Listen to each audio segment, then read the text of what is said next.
Boa tarde a todos. Meu nome é Maria Antônia, sou uma das voluntárias do Centro Espírita Paulo e Estevam, e é sempre com imensa felicidade que o Centro recebe todos vocês aqui, pessoalmente, e agradecendo de coração àqueles que nos recebem em seus lares, para que nós juntos possamos refletir sobre as palavras do Evangelho de Jesus. E agora nós vamos fazer a prece de abertura, fiquem à vontade, com o coração aberto para a luz, para o amor, para a caridade. Vamos absorvendo essa atmosfera benéfica,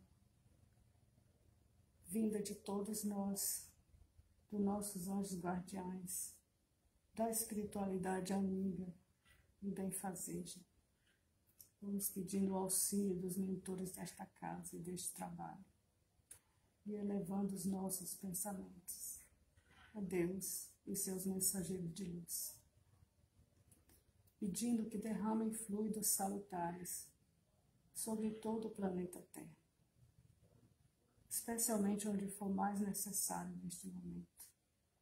E vamos pegando essa atmosfera de luz no nosso coração e mandar em forma de vibrações para cada coração no Brasil,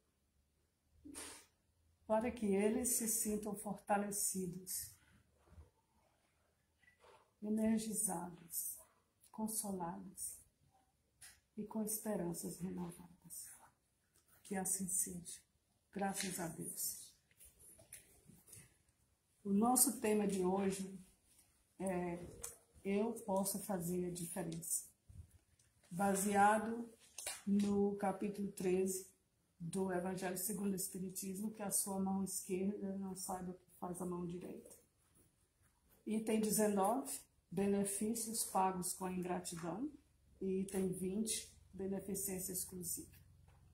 As fontes consultadas, além do Evangelho segundo o Espiritismo, o Livro dos Espíritos e muitos outros que eu vou citando à medida que eu for falando. E vamos começar então com a questão 937 do Livro dos Espíritos. Kardec pergunta: as decepções causadas pela ingratidão e a fragilidade da amizade também não são para o homem de coração uma fonte de amargura? E os Espíritos respondem: sim. Mas já vos ensinamos a lastimar os ingratos e amigos infiéis. Eles serão mais infelizes do que vós. A ingratidão é filha do egoísmo, e o egoísta encontrará mais tarde corações insensíveis como ele mesmo foi. A ingratidão é uma prova da vossa persistência em fazer o bem. Então, a sabedoria popular diz que cada um dá o que tem. Então, quando aparece ato de ingratidão à nossa frente, será que foi surpresa? Foi de forma inesperada? Ou nós talvez estivesse sempre à nossa frente, ali, mas nós optamos, nós não vimos, ou nós optamos por não ver, talvez inconscientemente, porque estávamos vivendo o cenário que nós criamos no nosso íntimo. Nós estávamos querendo ver as nossas expectativas acontecerem. E aí vem aquela tonelada de tijolo em nossa direção, muitas vezes com dor. E nós somos, então, temos que reconhecer a realidade em si. Realizar que, como diz o Evangelho, não se colhem figos de espigueiras. E que o que está fora de nós está fora do nosso controle. E que cada um está na sua própria curva de crescimento, de aprendizado. E nós só podemos gerenciar nós mesmos. E olha, isso é uma tarefa difícil. Precisa de muita força de vontade, muita disciplina para a gente gerenciar a si mesmo. Então, que ilusão a gente pensar que pode, né? E na resposta nós temos dos Espíritos, nós temos, né, sabe o que ele diz? A ingratidão é uma prova da vossa persistência em fazer o bem. Então é isso que a gente tem que focar, em fazer o bem, né? Sem saber a quem, não importa quem, o bem sem fronteiras e sem esperança de retorno, reconhecimento. E Jesus disse, tudo mais lhe será dado por acréscimo. E quanto a essas expectativas equivocadas, né? Hamed, no livro As Dores da Alma, no texto Ilusão, ele fala assim, né? Vou ler. Escolhemos as amizades inadequadas, não analisamos suas limitações e possibilidades de doação, afeto e sinceridade. E quando recebemos a pedra da ingratidão ou da traição, por parte deles culpamos-nos.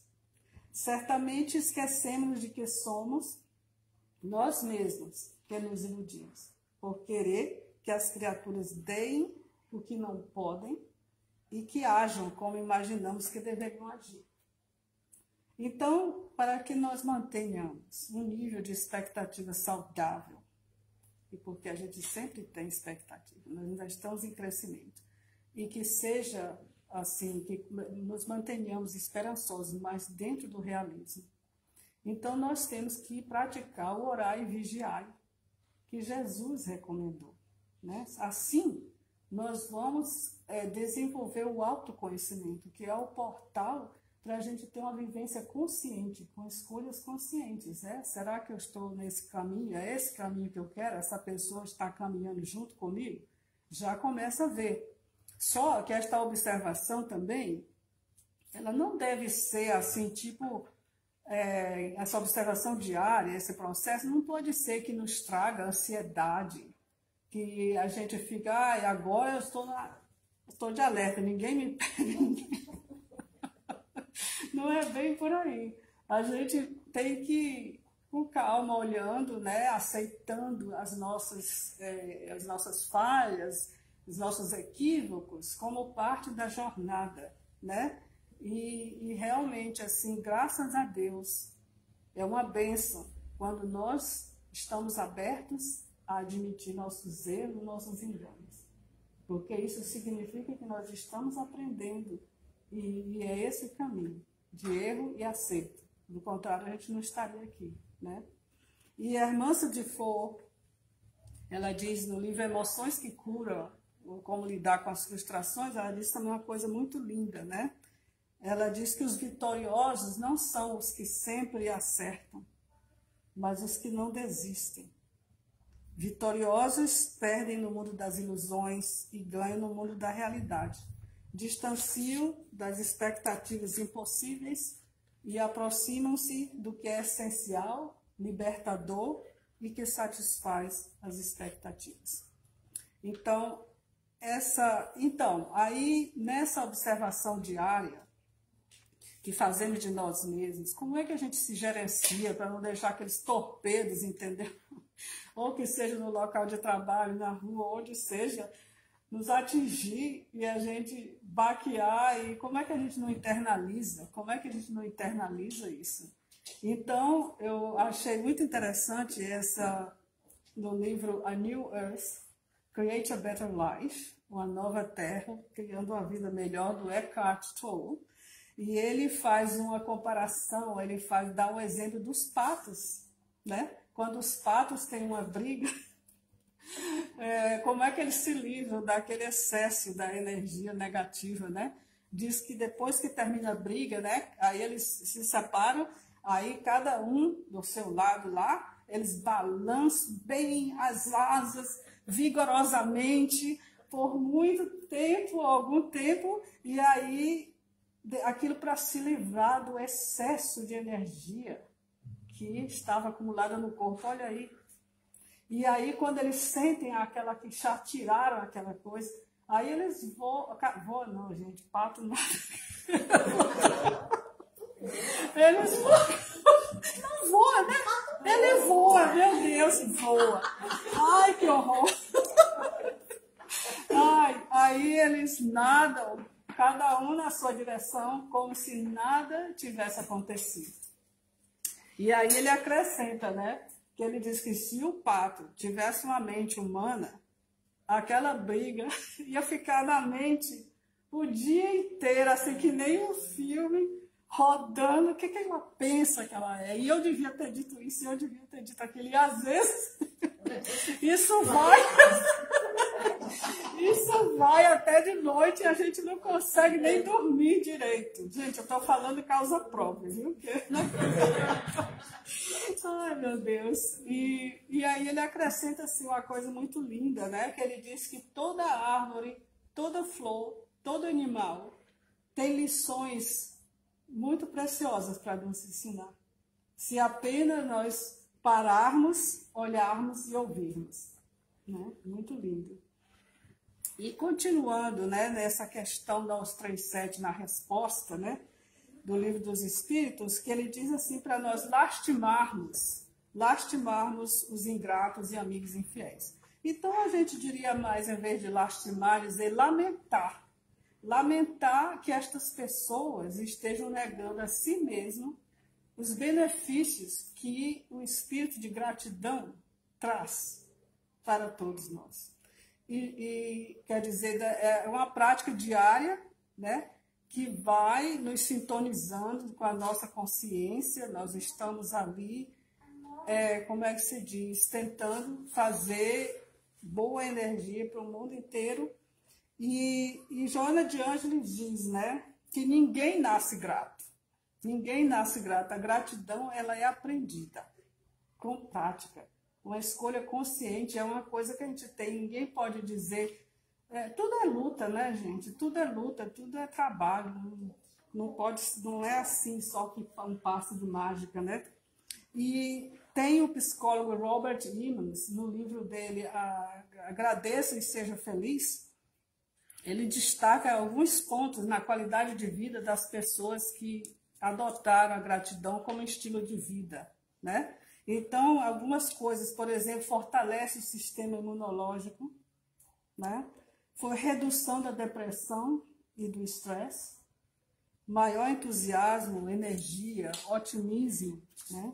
Superior qualidade de sono, a pessoa dorme melhor, pressão arterial também saudável, vida social mais ativa, prazerosa, tá menos, quer dizer, pega menos emoções tóxicas, internaliza ou não internaliza emoções tóxicas, ou pelo menos bem, está mais assim imunizado, né? Rancores, sentimentos, tem menos dores, e também sente menos as sensações do isolamento, né? E da, como é que se diz, da solidão.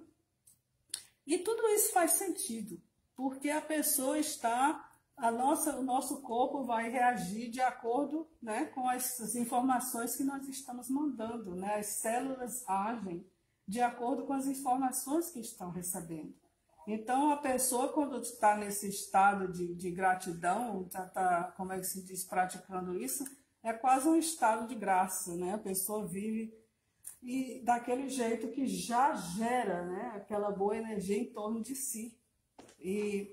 Então, agora é o seguinte, sobre fazer a diferença no nosso dia a dia. Não nos deixar, né, perseverar na prática do bem, não nos determos ante as decepções, né, não deixar que nos afetem. Então, esse de fazer a diferença, ela começa em nós. A diferença que a gente quer ver no outro e no mundo tem que começar em nós. Então, a partir da nossa construção, é que nós vamos poder ajudar, contribuir para a melhora do universo, na qualidade de co-criadores. Então, quer dizer, aí também, como diz assim, nós temos que cuidar da casa do Pai. A casa do Pai é como Jesus chama, né, Deus e o universo. Então, na capacidade de co-criadores, nós temos que fazer as nossas ações, não importa quão menores que seja, para diminuir o desperdício, colaborar, né, ser fraterno, né, criar esse espírito de igualdade, tudo que a gente fizer vai, como é que se diz, contribuir para a gente criar uma atmosfera melhor em torno de nós e do mundo, né? Porque Deus não criou um produto acabado, Ele criou, Ele nos potencializou com tudo que a gente precisa, mas nós temos que fazer o trabalho, e foi por isso que nós temos o livre-arbítrio, nós temos que ter o mérito e a responsabilidade, né, sobre o nosso crescimento, sobre a nossa jornada.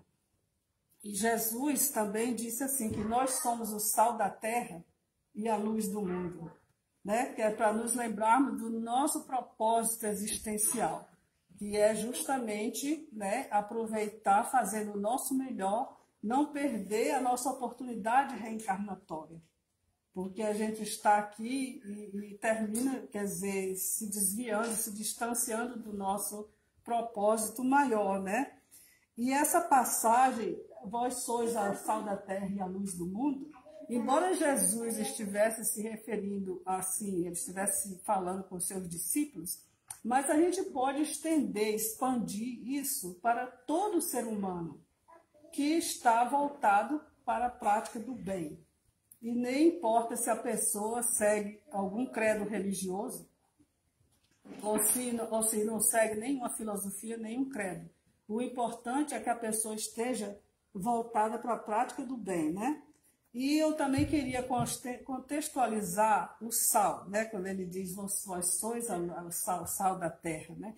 No tempo de Jesus e muitos séculos depois, né, a gente sabe que o sal era super precioso, né? Super precioso, até, eu acho que mais do que ouro, porque você vê, naquela época, em muito tempo, não tinha refrigeração. Então, o sal era para preservar, para dar sabor e mil e uma outras utilidades. E você vê que os soldados romanos, do Império Romano, eles recebiam o pagamento deles em sal. A palavra salário vem de sal, da palavra latina salarium. E eles, inclusive, tem até hoje em Roma, tem a Via Salária, que era a rota principal dos que transportavam sal. Mas Jesus não está indo nessa parte do status do sal e valor monetário. Aliás, só voltando ali, o salário como nós conhecemos só veio no século XIV, essa remuneração como a gente sabe até hoje, né? Mas então, Jesus não estava falando do sal como status ou valor monetário. Estava falando, né, também de uma propriedade, que o sal é relativo à propriedade e função. E tem esse fator importante da integridade do sal. O sal, me corrijam aí os que sabem, mas não se corrompe. O sal, ele mesmo junto com outras substâncias, ainda que nocivas, ele permanece sem se corromper.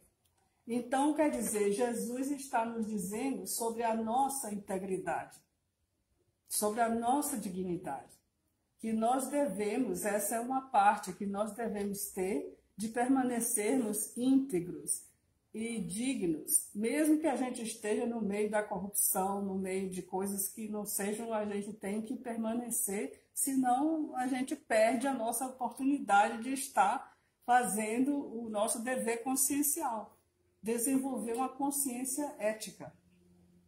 E o educador Mário Sérgio Cortella, ele explica ética de uma forma interessante. Ele diz assim que ética é o conjunto de valores e princípios que usamos para responder a 3 grandes questões da vida. Quero, devo, posso.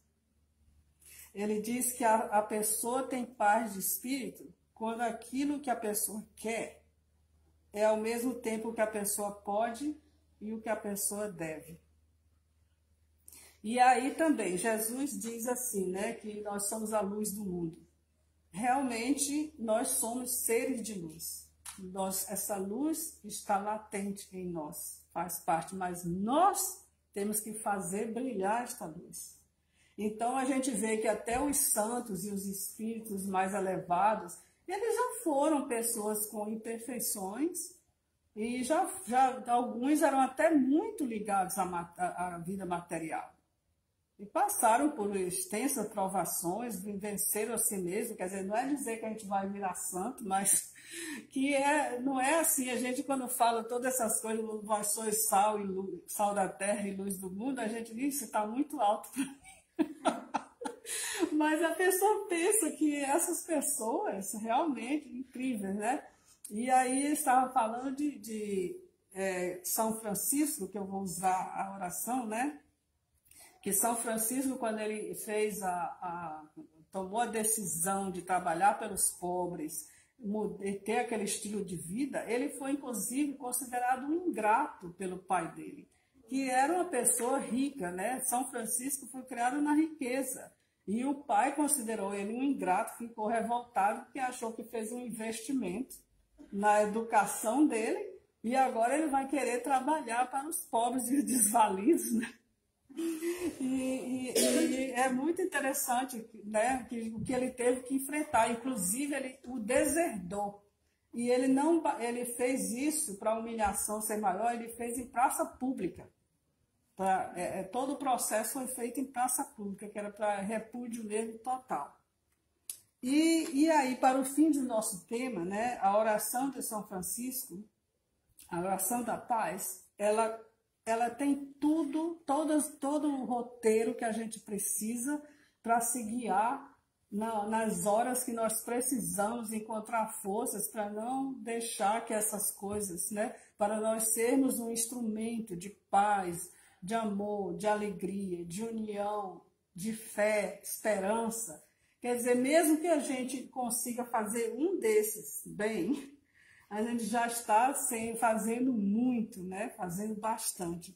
Outra coisa que São Francisco diz nessa oração é: fazei com que eu procure mais. Ele fala assim do compromisso de serviço, que nós vimos aqui para servir e não para ser servidos, né? E ele diz assim para a pessoa fazer com desprendimento, né? Que é voltado ao próximo. E você vê que para o próximo, para São Francisco, inclui os animais, inclui a natureza. Ele foi o primeiro ativista ecológico que eu saiba, né? E assim, com relação ao serviço, ao próximo, você vê que tem estudos já provando, né, que o trabalho voluntário, ele traz, assim, ou seja material, seja espiritual, seja o que for, ele traz benefícios mais para a pessoa que faz do que para o que recebe. Mesmo que seja uma atividade cansativa, eu acho que as pessoas se sentem leves depois, porque elas sentem que fizeram algo assim, né, muito, muito útil, né? E também para a gente já começar o dia contribuindo para o bem do universo, né, nesse sentido de gratidão, de coisa que isso deve ser parte da nossa vida. A primeira coisa, o primeiro ato que a gente tem que fazer ao acordar é agradecer pela bênção de um novo dia. E a que a gente possa transformar aquele dia, que seja produtivo e que a gente possa contribuir, né, para o bem dos demais, né? Ao invés de... A gente tem que se educar, né? Como eles dizem, tem que ser uma coisa que a gente tem que se educar mesmo, porque é muito fácil a pessoa acordar, ainda mais quem está trabalhando, tem que ir para os trabalhos, já vai pensando em mil e uma coisas. E é natural. Porque o que é que você vai fazer? Então, eu sou, pelo menos, não levante xingando. Pelo menos isso, pelo amor de Deus. Se não fizer nada, faça pelo menos isso, né? Não xingue, não comece o dia lá desse jeito, porque senão o que é que vai acontecer depois? Já está trazendo tudo quanto é negativo, né? E, assim, então são esses pequenos gestos que às vezes a gente não tem nem toma conhecimento, né? Com a correria, com a coisa, por exemplo, gestos, coisas que você faz e beneficia alguém. Por exemplo, até um caso de um jovem, né, que ele tinha com deficiência um pouco intelectual, um pouco verbal, ainda no Brasil, isso já faz muito tempo, ele tinha uns 17 anos, 16, e aí ele sempre tinha esse... Depois que ele morreu não há muito tempo, depois lá com 18, 19 anos, mas a família dele nem tinha ideia que ele fazia tanto bem às pessoas, e acho que nem ele mesmo, mas era só com esse gesto, né? Esse gesto aqui, que ele gesto e um sorriso, né? Que depois que ele morreu foi que a família começou a ouvir gente vir falando para eles do bem que ele trazia nelas. Inclusive, um senhor chegou a escrever uma carta, quer dizer, então, ele fazia, independente da idade, que esse senhor escreveu uma carta dizendo as condolências e tudo, e que nas manhãs que ele o via, e ele recebia aquele sinal positivo de ok, e o sorriso, ele sabia que aquele dia ia ser um bom dia para ele, porque ele já estava recebendo aquilo.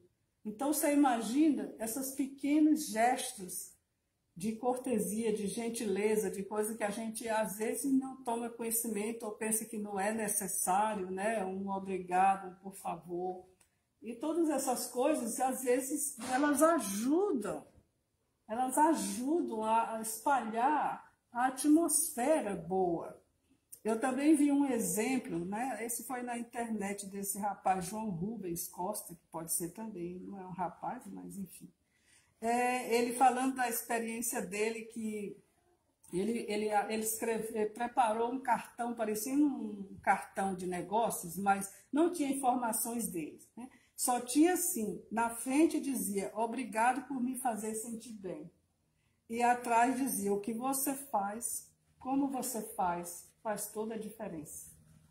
Então, ele disse que fez isso porque um dia ele chegou no hotel depois de um dia, de uma reunião super cansativa, um dia caótico, e ele não era a pessoa mais organizada do mundo, enfim. Aí ele chega no quarto de hotel, e esse quarto, assim, estava arrumado, acolhedor, e ele se sentiu tão bem. Aí ele diz assim, ele sabe que os hotéis pagam e as pessoas são supostas a fazer aquele trabalho o melhor possível, mas ele disse assim, e o bem que eu senti, e a gente não pensa na pessoa, no que ela colocou ali de fazer o seu melhor para que aquela pessoa tivesse a experiência que ele teve. E ele disse que assim é em toda coisa, né? Por exemplo, seja de comida, vai ao supermercado, seja entretenimento, seja tudo, ele diz, tem sempre uma pessoa que agiu ali, né? Tem sempre, porque nós vivemos nesse regime de interdependência. E às vezes a gente só vai vivendo e não vai apreciando. E nós também somos e estamos imersos no fluido cósmico universal. Então, todo aquilo que a gente recebe e manda vai influir na vida de todos, né?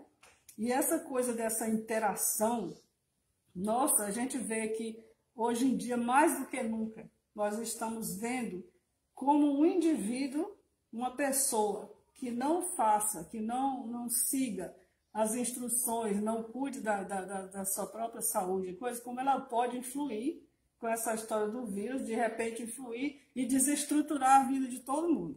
Quer dizer, às vezes, um indivíduo vai contaminar centenas de pessoas e dizer, só você vê como tudo, né? Tudo está, a gente, ou queira ou não, nós estamos todos, é a teia da vida. Nós estamos todos entrelaçados. Todos têm um impacto ou positivo ou negativo.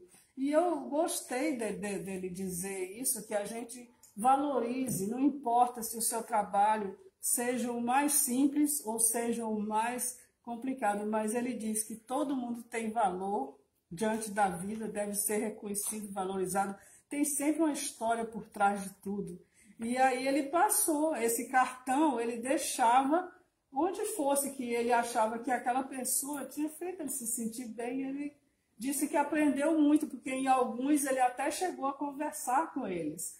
E ele disse que aprendeu e as pessoas às vezes não sabiam nem como receber aquilo. Eles estavam tão acostumados que você só requer, não, você tem que fazer aquele trabalho, mas você faz bem, você coloca algo de você ali. A gente coloca, às vezes, ou muitas vezes, a gente tem que colocar algo de nós ali, naquilo que a gente faz, né? Então, aí o que eu vou dizer é o seguinte, né? Que nós vamos agora para a prece final e eu agradeço, de coração, agradeço a todos vocês, voluntários dessa casa, que fazem isso tudo acontecer, né? Que fazem, continuam trabalhando aí, é muito lindo, muito obrigada. E aí nós vamos usar como a nossa prece final, nós vamos usar a prece de São Francisco, né? Eu não vou fechar meus olhos porque eu tenho que ler, mas vocês podem e também mandem suas vibrações de amor e de luz para a nossa caixinha de vibrações e façam as suas vibrações individuais à medida que a gente for falando. Senhor, fazei de mim um instrumento de vossa paz. Onde houver ódio, que eu leve o amor. Onde houver ofensa, que eu leve o perdão. Onde houver discórdia, que eu leve a união. Onde houver dúvida, que eu leve a fé. Onde houver erro, que eu leve a verdade. Onde houver desespero, que eu leve a esperança. Onde houver tristeza, que eu leve a alegria. E onde houver trevas, que eu leve a luz. Fazei com que eu procure mais. Consolar, que ser consolado. Compreender, que ser compreendido. Amar, que ser amado. Pois é dando que se recebe. É perdoando que se é perdoado. E é morrendo que se vive para a vida eterna. Que assim seja. Graças a Deus. Muito obrigada.